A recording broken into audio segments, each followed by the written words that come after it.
Hello friends, welcome to stock की बात। आज एक ऐसे स्टॉक के बारे में बात करेंगे जो रिकमेंडेड लेवल से 70% की अपसाइड ऑलरेडी दे चुका है और अब मल्टी ईयर ब्रेकआउट पे है। अच्छा लग रहा है चार्ट पे। चलिए जानते हैं वो कौन सा स्टॉक है जो यहाँ से भी अच्छा और कर सकता है। तो जो स्टॉक आपके सामने है वो है ल्यूपिन। लेकिन ल्यूपिन को बताने से पहले आपको जो सबसे इम्पोर्टेंट इन्फॉर्मेशन जो है, मैं हमेशा की तरह देता हूँ कि मैं सेबी रजिस्टर्ड एनालिसिस नहीं हूँ। जो भी इन्फॉर्मेशन मैं आपको देता हूँ वो सिर्फ एजुकेशन पर्पस के लिए है। जितने सारे व्यूज़ है वो मेरे सारे पर्सनल हैं, जो मुझे चार्ट ट्रेडिंग आती है। और आपको अगर कुछ समझ में आता है तो आप मुझे कमेंट पे जरूर बताएं कि आपको क्या लगता है इन स्टॉक के बारे में। तो चलिए जानते हैं स्टॉक में अब नया क्या है। तो स्टॉक को मैंने 31 दिसंबर को मैंने रिकमेंड किया था 1320 पे। 1320 से लेके 1275 1275 के बीच में बाई करने के लिए बोला था, और जो मेरा स्टॉप लॉस था वो 1120 का था। मुझे लग रहा था कि 1120 के नीचे नहीं आना चाहिए, या आता है तो उसके उस वक्त आपको निकल जाना चाहिए। तो पोजीशन साइजिंग या रिस्क मैनेजमेंट के साथ आप इस पे ट्रेड कर सकते थे। और इसका टारगेट मैंने 18 और 2133 का दिया था। अब क्या हुआ, रिकमेंडेशन के बाद क्या हुआ, ये यहाँ पे यहाँ से 1600 के पास जाके कंसोलिडेशन फेज में था।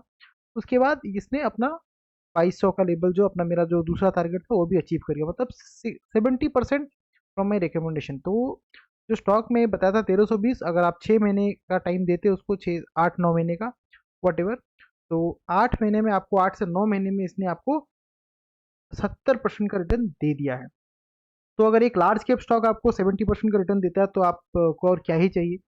तो अब इसमें नया क्या है, इसमें अगर देखेंगे आप, आपको दिख रहा होगा क्लियरली, इसने अपने 2015 के हाई को भी ब्रेक किया वीकली चार्ट में, एज वेल एज अगर मंथली चार्ट भी देखेंगे तो आप मंथली चार्ट पे भी देख पाएंगे कि इसने अपना जो ऑल टाइम हाई था वो ब्रेक कर लिया है। तो अब आपको क्या करना है, अब वीकली मंथली दोनों ब्रेकआउट हो चुका है, तो आपको आराम से बाई करना है। किस जोन पे बाई करना है, ये 2100 से लेके 1900 तक। तो ये सपोर्ट जोन मुझे लगता है कि ये बाइंग एरिया ही होना चाहिए। मैं बाइंग एरिया ही लिखता हूँ,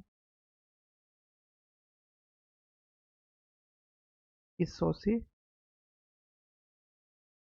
1900। अब मल्टी ईयर ब्रेकआउट है तो आपको इसमें कोई हड़बड़ी नहीं करना है कि जल्दी से बाई करना है, ऐसा नहीं है। आप आराम से बाई कीजिए, और जो प्रॉपर स्टॉप लॉस होगा, जो पहले का स्टॉप लॉस था, अब उसको चेंज करके आप 1508 का स्टॉप लॉस डाल के रख सकते हैं। तो इसमें स्टॉप लॉस 1510। तो ये स्टॉप लॉस के साथ आप इस पे ट्रेड ले सकते हैं। लेकिन ट्रेड लेने से पहले अपने फाइनेंशियल एडवाइजर से जरूर बात करें, क्योंकि ये मेरा बाइंग सेलिंग रिकमेंडेशन तो नहीं है, बस ये अपने एजुकेशन पर्पस के लिए मैं ये बताता हूँ। और जो इसका रेसिस्टेंस पैटर्न, रेसिस्टेंस जो आना चाहिए, टारगेट भी बोल सकते हैं, 3737। तो 3737 अगर आता है ये स्टॉक, तो आप इस पे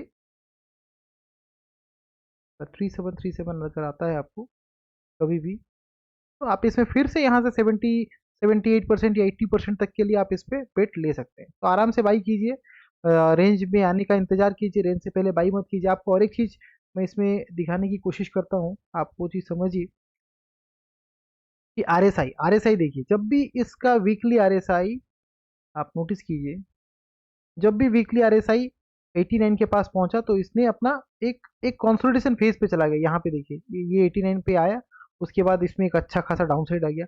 अभी भी 89 पे है, लेकिन इसके पहले जब मैंने रिकमेंड किया तब भी 89 पे था। तो क्या हुआ, ये कूल ऑफ हुआ और एक कंसोलिडेशन फेज में चला गया था। तो ये आइदर ये कंसोलिडेशन फेज में आएगा या फिर इस एरिया को रिटेस्ट करेगा। तो आपको आराम से धीरे धीरे बाई करना है। ऐसा नहीं कि आप आज ही कल ही बाई कर ले और कल बाई करते साथ परसों से ये 3737, ऐसा नहीं होता है किसी भी स्टॉक पे। तो ये तो था मेरा पहला स्टॉक। दूसरा स्टॉक जो मुझे अच्छा लग रहा है वो है सफारी।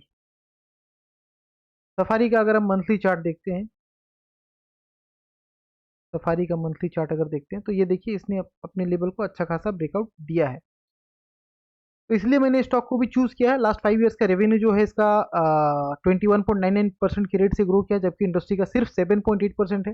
लास्ट 5 ईयर्स का इनकम भी जो है 45% के रेशियो से ग्रो कर रहा है, जबकि इंडस्ट्री का सिर्फ 6.68 है। तो इसलिए स्टॉक मुझे अच्छा लगता है। यहाँ पे इसको भी किस रेंज पे लेना चाहिए, इसको भी रेंज मेरा जो है 2400 से लेके 2300 के बीच पे ये मुझे सपोर्ट जोन लगता है। सपोर्ट 2400 से 2300, तो ये मुझे सपोर्ट जोन लगता है। तो मतलब ये बाइंग एरिया में अपने हिसाब से समझ सकते हैं इसको हम। और जो इसमें स्टॉप लॉस जो है वो 2010 होना चाहिए। चल हम मान के चलते हैं 2010। और जो टारगेट इस पे आएगा, पैटर्न टारगेट ही आप मान के चलिए 2999। टारगेट 2999। तो ऐसा नहीं कि 2999 में आने के बाद ये स्टॉक रुक जाएगा, हो सकता है कि ये स्टॉक वहां से भी अच्छा खासा मूव करे, क्योंकि ये ऑल टाइम हाई पे अपना ट्रेड कर रहा है। तो इसलिए मैंने स्टॉक को, दूसरा स्टॉक ये लिया है। तीसरा और आखिरी स्टॉक वो भी लार्ज कैप है, दोनों लार्ज कैप मैंने बताया आपको। तीसरा लार्ज और आखिरी स्टॉक जो है वो है हिंद पेट्रो,